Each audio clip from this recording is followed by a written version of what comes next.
Welcome to the Sustainable Dish Podcast. I'm Diana Rogers, a real food registered dietitian, author, and sustainability advocate. I co-host this podcast with James Connolly, who was a producer on my film, Sacred Cow. I also founded the Global Food Justice Alliance, an initiative advocating for the inclusion of animal-sourced foods like meat, dairy, and eggs for a more nutritious, sustainable, and equitable worldwide food system. You can check it out and join me at globalfoodjustice.org. Thanks again for listening, and now on to our show. Sweet. Welcome back to the podcast, everyone. I am really psyched to kind of get back to the roots of how I started in this movement with my guest today.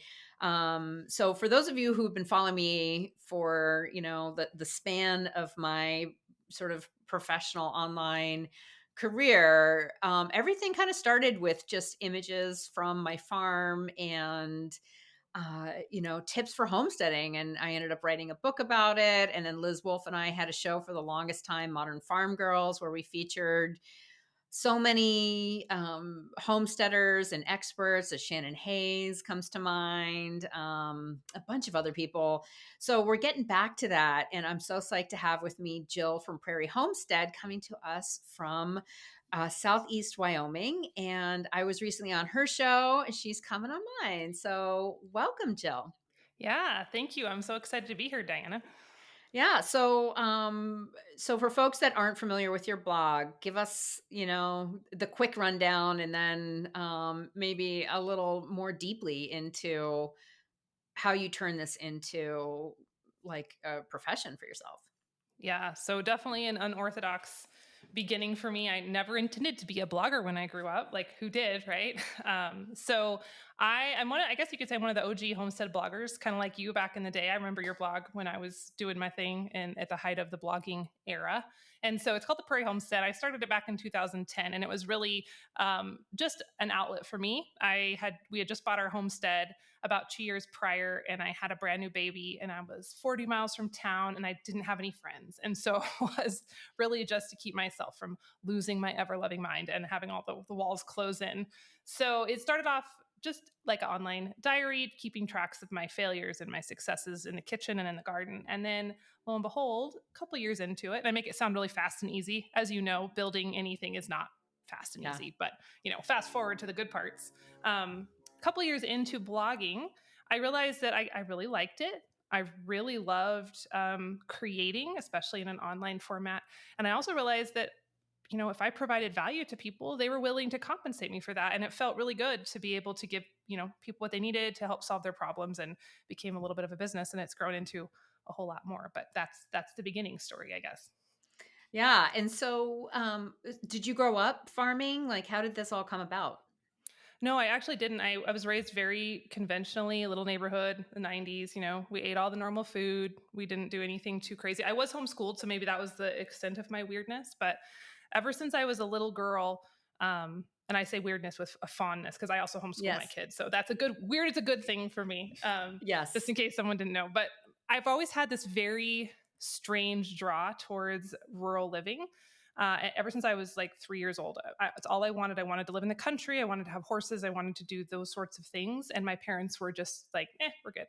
And so I had that in me, but I didn't get to really start to lean into that. Into my, when I turned 18, I moved away. And then as a young newlywed, we got to play with those ideas a little bit more. So it came later for me. Yeah. And so talk about how did it all start? Did you just start with like a vegetable garden or, some backyard chickens, or did it explode all at once into all the things at the same time? So it came little by little. We originally bought this property for a couple of reasons. It was very run down. It was far from town. Nobody else really was interested in it. But we liked it because, number one, it had room for our horses. I had horses then, and that was a big part of my life. It still is. And it was within our price range. And so it was kind of like, well, we're going to get this fixer-upper, like extreme fixer-upper, and here we go. And homesteading wasn't in my vernacular at that point. It really wasn't in anybody's. It was still very much at the beginning of the movement. And so I didn't have grand aspirations of being like anyone I saw online or anything like that. But we bought this property, we signed on the dotted line, and I had a mortgage. You know, we're young, we're broke, we had a mortgage. And I kept thinking, well, how can I like justify this purchase? You're trying to rationalize those decisions that we made. And so I thought, well, I'm going to try to take this land. That's the resource I have now that I just bought. And I'm going to try to see how to make it as productive as possible. And maybe that'll help me, feel like I'm using it to kind of help pay for itself, if you will. And so it started off with a compost pile. Then came the garden, and I was just dabbling. I didn't have any idea of it really becoming this organism of a homestead that it is today. And then I impulse bought some chickens on a Friday night off of Craigslist. And then I started getting books from the library because YouTube didn't really exist then. And so I realized that, the chicken books also reference dairy goats. So I could do some dairy goats. And so then the milk cow came next. And so it became this like leapfrog of one thing led to the other. Like I say, the chickens or the gardens are just the gateway drug to the rest of it. But, within that, as I started sharing, I realized that there was a lot more to it, a lot more meaning in it other than just the vegetables and the milk and the eggs. I love those pieces, but I was really kind of growing as a person. It was like almost like a personal development program in the whole process. So I really just fell head over heels for it. Yeah. And so how were you able then to turn it into a business? Yeah. So the blog was really the driving force behind that. We still don't really sell our people always say, how much do you sell to the public in terms of food? Do you sell eggs and meat? And well, I guess we do sell meat now, but that's kind of a different arm of our business. We sell grass finished beef, but we don't sell our raw milk really, or our eggs or our vegetables. We could. I just find that it's just another thing we don't really have time to focus on. But rather than focus on selling the food, we just would grow the food for ourselves. And then just sharing it online was kind of the beginning of that. And so a lot of people are like, well, okay, cool. How do you actually make money sharing content? And I think there's lots of ways to do that. I think it's a little more obvious these days because YouTube creators are such a common thing, or Instagram influencers and all of that. But in essence, it's for me, just at the very bare bones of it all, it's figuring out what problems my audience has and helping them come up with solutions. And so over the years, that's looked like writing a cookbook. It's looked like creating courses around canning or heritage cooking. Sometimes I get comments from people. They're like, I don't know why you're so excited about these homestead skills. Like that's been around forever. And I'm like, yeah, it has been around forever, but a lot of people have lost that knowledge. And so people need to know how to make a sourdough starter. People are dying to know how to make a pie crust that turns out, or how to ferment sauerkraut. And so helping people learn those skills and have solutions to those problems has been ultimately how I've monetized over the years through courses and coaching and products and ebooks and all of that. Yeah, I mean, I was happily surprised to learn about the Mexican grandma on YouTube and how successful she is. Yeah. And, a lot of the content as I'm scrolling through social media, are people filming their grandmother making cheese and, not even wanting to explain it because everyone should just know. Right. Yes. And so they're like, no, Yes. no, actually, please tell me how to do this. And so it is something that's really come back. And let's talk a little bit about also how COVID has really helped accelerate that. Yeah. So never in my wildest dreams did I think that, well, none of us saw COVID coming really, but never did I think that would kickstart or jumpstart the homestead movement. Honestly, as a homestead content creator, when COVID started to just kind of come on the scene, I looked at my husband and I said, I don't think they'll have a business in a year because I don't think anyone's going to care about canning tomatoes and making bread. Like they're going to be worried about other things. And so I was honestly kind of concerned. I'm like, nobody's going to care about the courses or the videos or anything. Like silly me, because obviously, as we know, the exact opposite happened. And the rise in interest around these things is fascinating to me. And I've thought about it a lot. I've analyzed it a lot. And ultimately, what I think it comes down to, if you look through history, at least recent history, every time there is a crisis, people go back to the land. They go back to their roots. And I think it's something very deeply ingrained in us as humans that when we feel unmoored, when we feel shaky, we go back to the soil and we go back to nature. Um, I'm sure you're familiar with Scott and Helen Nearing. They're kind of there are some old timers. They wrote Okay. Yeah, I don't know. Okay, you've probably come across them, but Okay. they're long past. But they were some of the pioneers of the 1970s back to the land movement. And I Okay. was reading their book. It's called The Good Life, And the beginning, they say something along the lines of, well, we had to get out of the city, and we were feeling like everything was moving too fast, and it was just feeling artificial, and nothing felt like it was, natural and where it was meant to be. And you keep reading, and you realize they're talking about the 1920s during the Great Depression, when they were feeling that urge, not in the 70s, because they were in their golden years in the 70s. And so when I Uh-huh. read that, I'm like, oh my goodness, people were feeling it even back in the 20s, which I kind of think of like the olden days, right? The good old days. But they were feeling that shakiness of modernity then.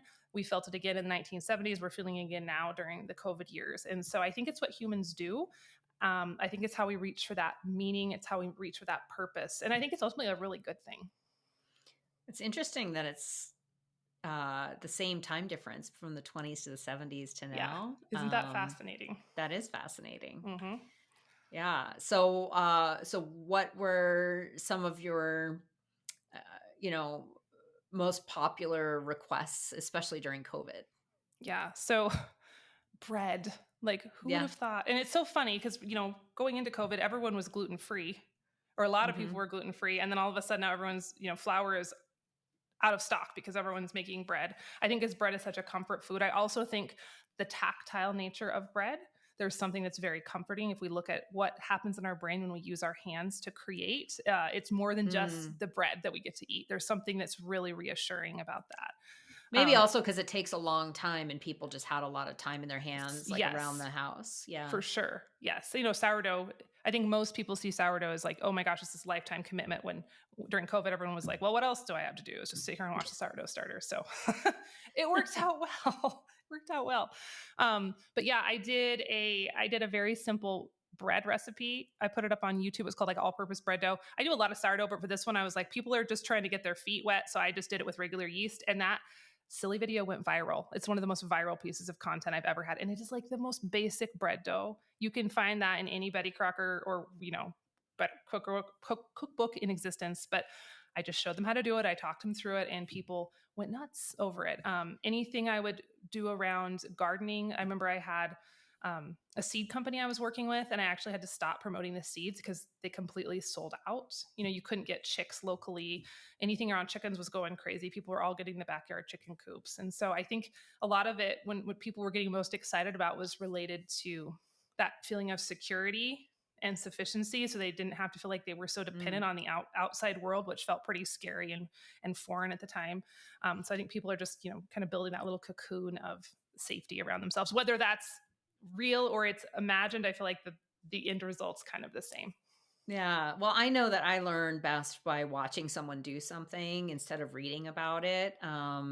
So, I mean, I have the Joy of Cooking cookbook, which is one of Yes. my absolute favorites. And I actually just pulled it out last night because my daughter wanted to cook something. And I'm like, just look through this for like inspiration. She's like, no, those are old fashioned recipes. I'm Yeah. like, I know because they work Yes. and they're so good. And it's always surprising to me how many people don't own that cookbook. It's And so such a good it's like cookbook. what Yeah. I give when like people are getting married or, just young people that are showing more of an interest in the kitchen. That is like a cooking Bible. But what are some of the other places other than, general YouTube, but what are some other sources of good information that you found? Yeah. And shockingly, I have created on YouTube. I watch an occasional YouTube video. I actually don't consume much on YouTube. For some reason, I know everyone else loves video. I'm more of a reader. And so books are my thing. I love books. I'm obsessed with books. I hoard books. And so I think, yeah, my favorite type of resource is to get into really targeted. So like right now, I'm in another cheese making phase because our cow freshened. And so for me, it's less about the all-purpose homesteading books and more about the ones that are like The Art of Cheesemaking by David Asher, or Ricky Carroll's home cheese making. I can't remember the title, but I like to get really targeted. Like this, just a couple hours ago, I made a pie. I mean, I have lots of all-purpose cookbooks, but I love one called The Art of the Pie because she gets into the deep dive of all the different types of crusts and all the different types of fillings and just those inner workings of each food art, whether it's charcuterie or it's cheese or it's bread. And so I think those are some of my very favorite resources. And I love cooking with a book. I do use recipes off the internet plenty as well. And ironically, I create recipes and put them on the internet, but I still love a book Yeah. at the end of the day. Interesting. And so talk about what your typical day looks like as a homesteader slash creator and mom Yeah. and so many It other things really, too. and a mom, Yeah. and I know all the things. So it really kind of it varies quite a bit because we do have so many irons in the fire. I say my ideal day, the days I love the most, is where I get to play a little bit in all of the worlds that I'm creating in. So, I'll get up, we'll do some chores, we'll be outside, I'll go water the garden, check the garden if it's summertime. Then I'll come in and work on the computer for an hour or two. Maybe it's answering emails, maybe it's recording podcasts like we're doing today, maybe it's working on an email that's going out. Then I'll go back outside for a little bit, work back in the garden because gardens are kind of never ending, or clean the chicken coop, or go ride my horse, come in for lunch, a couple more hours on the computer. And then I like to kind of end out the day with more homestead activities. So it doesn't always end up perfectly balanced like that, but that's, I think, what keeps me freshest. I find that I need both of the worlds. I love the mental stimulation that comes from creating and being on the computer. I actually really enjoy working on the computer sometimes, but too much, then I get sour. I'm sure you know the feeling. I'm tired of the desk. I'm tired of sitting here. My brain's mush. I need to be out and using my hands. And I think a lot of folks, maybe even if they're not full-fledged homesteader, could maybe take a little piece of that. Even if they're office workers, they're working in an office building. I think mixing nature, mixing physical activity with the knowledge work is really powerful. I know one feeds the other. This podcast was made possible by my favorite electrolyte company, started by my friend and Sacred Cow co author, Rob Wolf, Element, the all natural sugar free powder you just add to water, which tastes great and gives you the perfect amount of sodium, potassium, and magnesium to keep you perfectly hydrated. They have a limited time new grapefruit flavor, and I've developed a recipe on my blog for the salty grapefruit limeade, and I know you'll love it. So check it out and also take advantage of Element's free flavor sample pack with your purchase. So just visit sustainabledish.com/LMNT to place your order. Remember, just drinking plain water could actually leave you more dehydrated, which is why you need to replenish your electrolytes. Element is absolutely the best tasting and cleanest option out there, and I drink it daily. So go to sustainabledish.com/LMNT to claim your free gift, and thanks.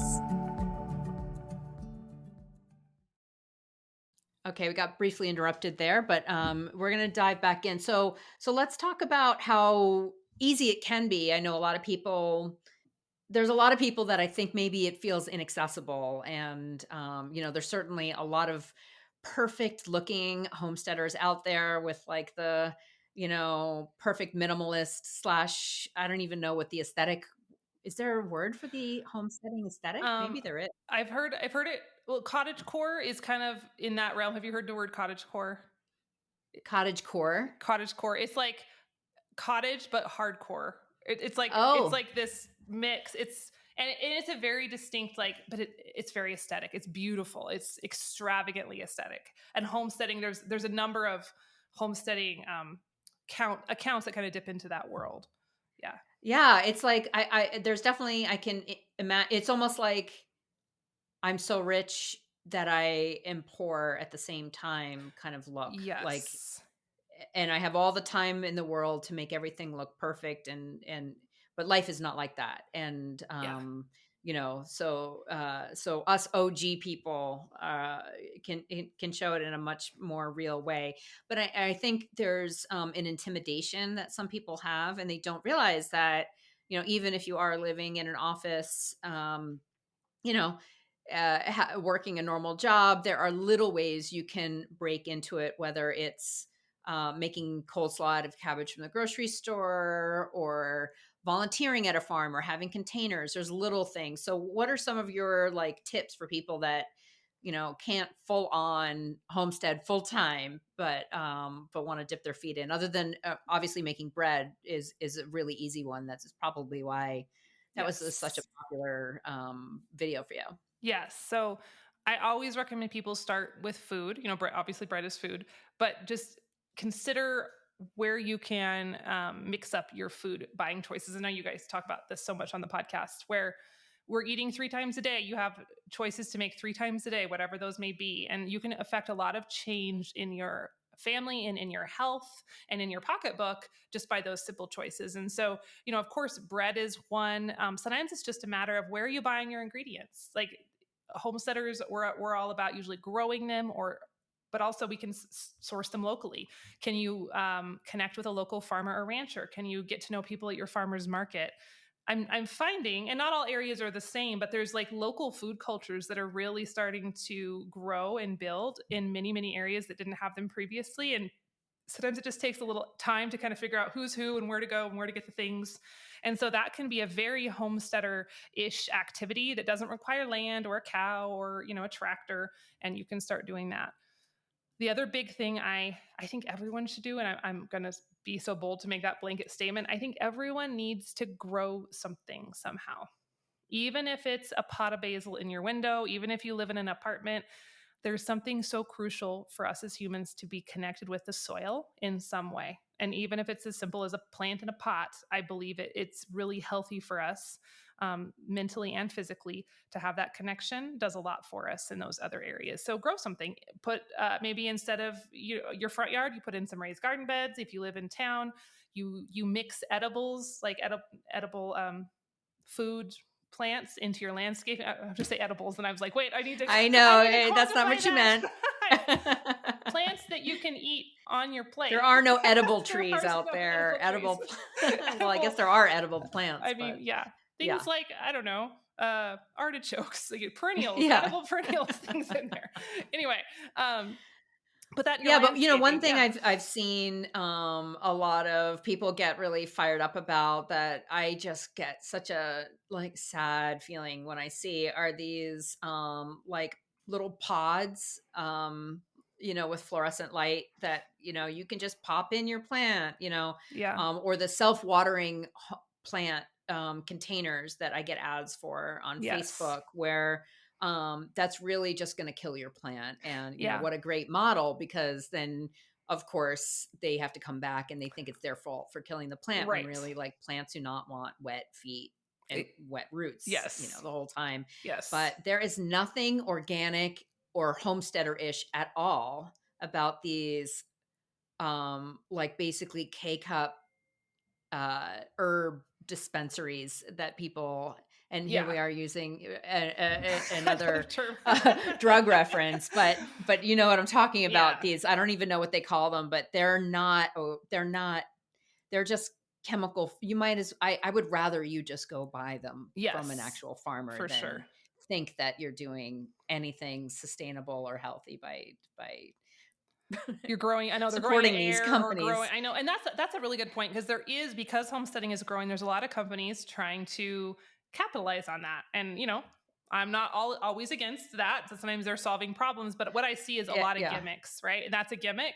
It's hilarious because nature can be so simple, and they're taking a natural process and making it complicated so they can sell you a solution. Another one, and I haven't used this, so maybe I'm just unnecessarily judging it, but there's like really expensive composting machines that you Yes. buy, and they're like, you can compost it this fast and do this and that. And I'm like, guys, composting has been happening since the beginning of time. You don't have to buy a machine to compost So something. I take pottery classes at my local art center, and one of the ladies in my class told me that she just bought one, and it was like Yeah. $400 or $500. Yeah. And it's this tiny little thing that sits on her counter, and she's so excited because it turns it into dirt.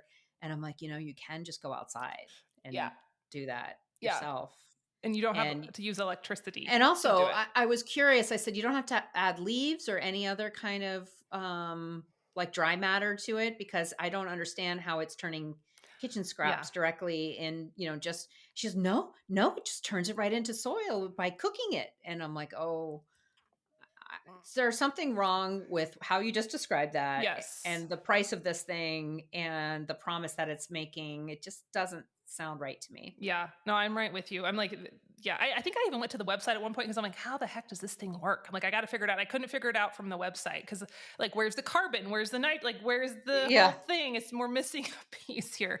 But yeah, you don't need the fancy. I think I saw, well, this is a little more, this I could see how it could work for some people, like even like yogurt makers. There's always an appliance for all the things. And I think I saw like a kombucha maker. I'm like, all you need to make kombucha is like a crock. a jar, and all you need to make yogurt is a jar, really, technically. And so, no, I'm not saying all of those appliances are bad, but be really careful, especially if you're feeling drawn towards homesteading. Just know you probably don't have to spend as much money as the ads on Facebook are telling you you need to spend. I know. I mean, it's like buying a banana peeler. A banana peel. I know. I know. Yes. The things I'm like, oh my gosh, it must be working because they're selling it, I Yeah. guess. Yeah. Yeah.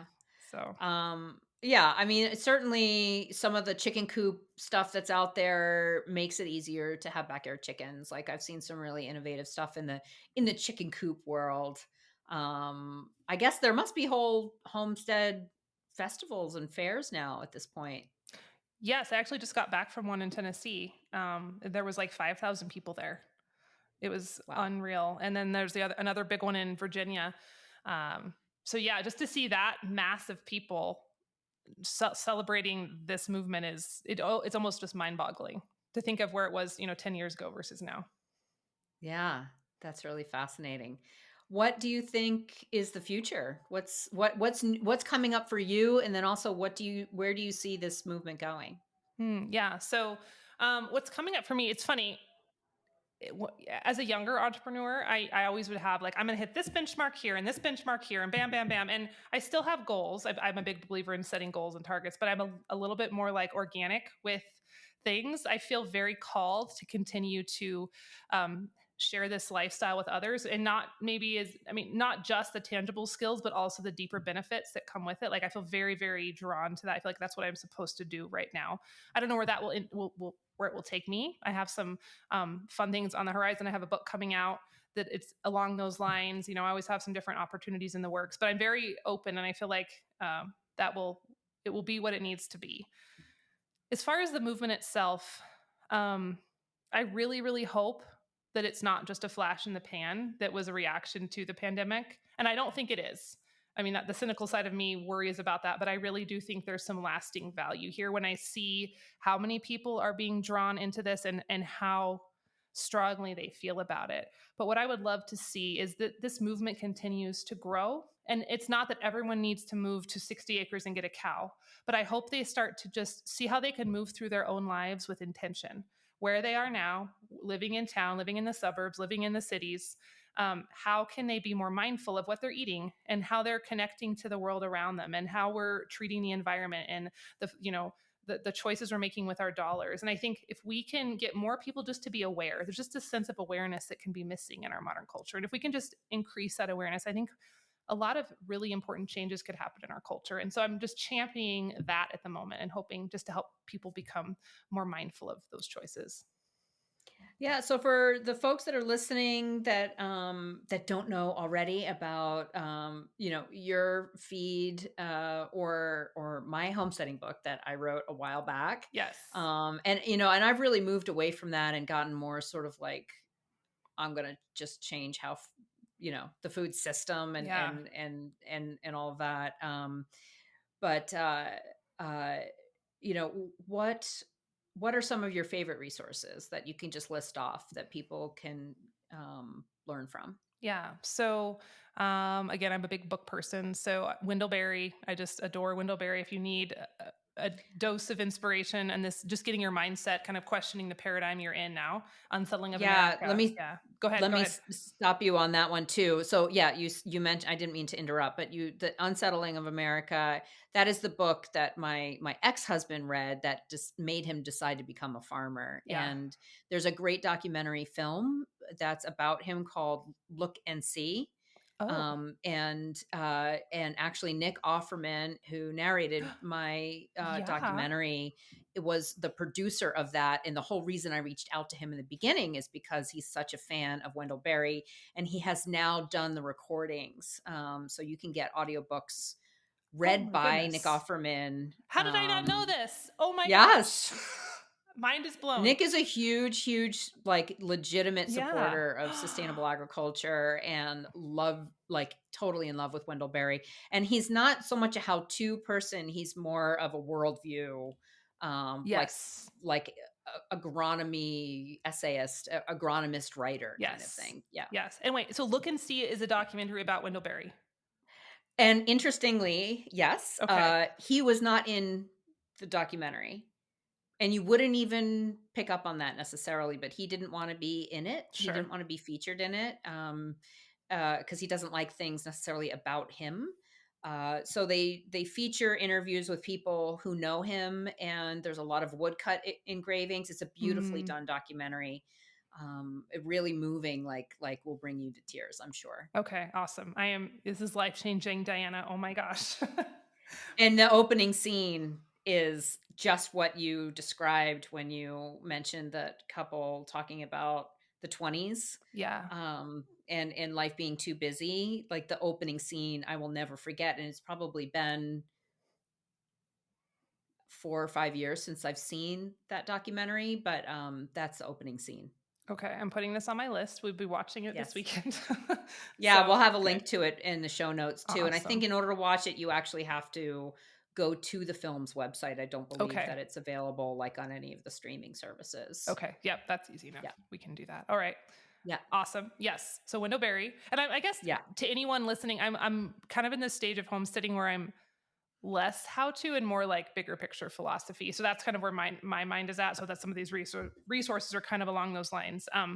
I also love Michael Pollan. He's not a homesteader per se, but I think the way he speaks about food is really inspiring. And Omnivore's Dilemma and Food Inc. were kind of two of those really big pieces of the whole food movement. So I think everyone should start with those if they haven't Mhm. watched or read them. I also love Cooked. If you want to just kind of fall in love with cooking and the processes, so often because I cook a lot, I love being in the kitchen. People are always like, "Why are you doing that? Just go buy it. Go get it. Go out to eat." And I'm like, "That's fine, but you're missing other pieces. It's not just about the food I'm putting on the table. Like there's a whole process and a beauty and a tradition and a science and an art that goes into it." So, Cooked by Michael Pollan is a really beautiful portrayal of that. And then I just finished this spring. It's called What Your Food Ate by David Montgomery and Ann Bickley. And I had them on Bickley. I think I always pronounce her name wrong. Bickley, I think is the right way. I had them on the Mhm. podcast, and it's a deep dive into soil and just the effects of our modern practices and what they're doing to the soil, and then subsequently our food. And it was inspiring and it was nerdy, and I just really enjoyed that one. So I think people would get a kick out of it as well. What Your Food Ate. Yeah, that's awesome. I actually, met them in Boston Mm. at a coffee shop, probably, like, 3 or 4 years ago. They're really awesome They are people. so fun. Yeah, they were a blast to have on Yeah. the podcast. Yeah. Awesome. Well, thank you so much for your time. What's can you tell us the name of your book and when it comes out? I Your can, next one? yes. It's called Old Fashioned on Purpose. It comes out September 26th of 2023. And really it's kind of a distillation of what we talked about today. It's not a how-to, it's more of a big picture like how can we take these old-fashioned principles and distill them down and bring them into our modern world and what that looks like and the ramifications if we don't. So it's kind of what it focuses on. Awesome. All right. Well, thank you so much for your time. It was really great having you on. Everyone needs to go follow you on Instagram. Should they look up Prairie Homestead, Uh, or your name? yeah, my name Jill.Winger. It'll pull me up. Okay, awesome. We'll put all those notes in the show notes. And thanks again. Everyone can pre-order your book now, I'm assuming, on Yes. Amazon. So Yep. go ahead and get that down, and go watch Look and See. Yes. Yes. Thank you so Awesome. much, Diana. This was a pleasure. Thank you. Have a great afternoon. Thanks so much for listening today and for following my work. If you believe in making sure people all over the world should have access to nutritious food, please join my mission through my nonprofit, the Global Food Justice Alliance. Visit sustainabledish.com/join and become a sustaining member today. All sustaining members get early access to ad-free podcasts plus free downloads, and you'll be helping get healthy protein like meat, fish, and eggs to food insecure kids. That's sustainabledish.com/join. And thank you.